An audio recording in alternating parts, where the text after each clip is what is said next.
Hola, ¿cómo les va? Alumnos de segundo de informática. No me olvidé de ustedes, si se vieron recién les acabo de mandar el video, la videoclase de taller.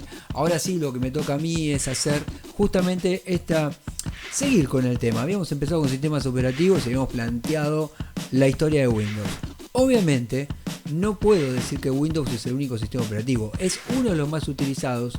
Fue uno de los que contamos estas historias, pero hoy vamos a detenernos un poco porque existen también algunos sistemas operativos, como puede ser el Linux, que tiene una característica. Cuando uno habla de Linux, habla de software libre. Y uno dice, ¿qué es un software libre? Sabemos que Windows no puedo modificar nada. Así como está, así lo utilizo. Ahora, si yo tengo Linux, puedo cambiar lo que quiera. ¿Por qué? Porque es un software libre. Entonces, ¿cuál va a ser el tema? La primera parte del tema de hoy va a ser software libre. Entonces, la pregunta es, ¿qué es un software libre? Seguro muchas veces escuchaste hablar de ellos o los usaste sin conocerlos en detalle. Los software libres son herramientas para compartir, editar, estudiar y muchas otras acciones con plena libertad en el uso del software. Pero, ¿qué es exactamente un software libre? El proyecto GNU es un proyecto colaborativo de software libre. Según GNU, un software libre es el que le permite a los usuarios usarlo, modificarlo, copiarlo y distribuirlo con esas modificaciones. Todo esto con libertad absoluta. ¿Vieron? Ahí estamos descubriendo a poquito de qué se trata un software libre. Y ahora, la pregunta sería, ¿cuál es el objetivo que tiene GNU? El objetivo de GNU es el de desarrollar el código fuente de un sistema operativo libre que respete justamente la libertad de los usuarios. Y como cuando uno está hablando aparece la palabra código fuente, vamos a ver qué es el código fuente. Código fuente se refiere a las líneas de texto escritas en alguno de los lenguajes de programación. Es el código que permite crear una versión ejecutable del software. En el software libre, el código fuente se puede estudiar, modificar o reutilizar. Modificar un programa es una de las libertades fundamentales, por lo que si al modificarlo se distribuye en modo privativo, se perdería el objetivo y el espíritu del software libre. Ahora vamos a entender esto, que esta posibilidad del software colaborativo, ¿no? Lo que puede ser que nos permite modificar. ¿Qué es en sí el copyleft? Así es como nace Copyleft, una licencia que obliga a quien redistribuye el software, aunque no lo haya modificado, a preservar los derechos del original. De esta forma, se promueve el software libre y se garantiza que el programa y sus derivados siempre serán de código abierto. Seguimos con las palabras raras porque ahora la pregunta va a ser, ¿qué es Creative Commons? Existen las licencias Creative Commons. Fueron creadas para dar un soporte práctico, institucional y legal a todo aquel que quiera experimentar, contribuir o comunicar cultura de forma libre. El fin de estas licencias es que se pueda compartir y reutilizar la creatividad y el conocimiento por medio de herramientas legales y gratuitas. Bien, hasta esta primera parte estuvimos hablando del código fuente y eso nos va a llevar a otro tema. Y este otro tema, ¿saben cuál va a ser? La programación.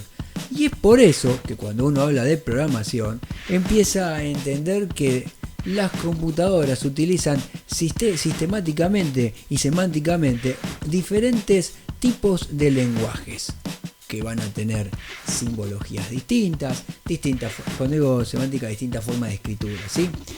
Le hice un poquito de difícil ahí. Bueno, entonces, nos vamos a preguntar cómo se denomina al lenguaje que utiliza una máquina. Para hablarle a una computadora es necesario utilizar un lenguaje en particular. Este lenguaje se denomina binario, porque solo tiene dos estados, sí y no, o prendido y apagado, más conocido como 0 y 1. El binario es muy difícil de leer y escribir para los seres humanos, por eso existen los lenguajes intermedios. Lenguajes de programación accesibles para los humanos, pero con una estructura determinada y reglas para que la computadora pueda traducirla a binario. Hay muchos, pero vamos a ver qué nos dice el Ministerio de Educación a esta pregunta. ¿Cuáles pueden ser los lenguajes para programar? Los lenguajes pueden ser naturales o artificiales. Existen dos grandes diferencias en los lenguajes. Hay una que es el natural y la otra se denomina artificial. Esta diferencia va a estar...